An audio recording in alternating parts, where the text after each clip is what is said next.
Hello everyone, welcome to TechObro. Hope you guys are doing well. Today I'm going to show you how to set environment for Python. For that, I have to go to my browser and search for Google Colab. Google Colab is an online platform for Python coders.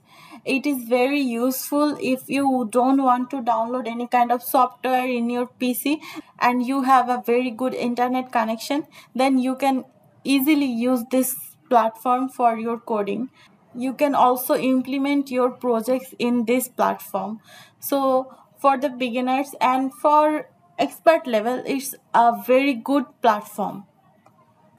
Now I am going to create a new notebook. For coding, we will click on this and we will start writing something like this. And here is the run button. It will show us an error as it is not a code.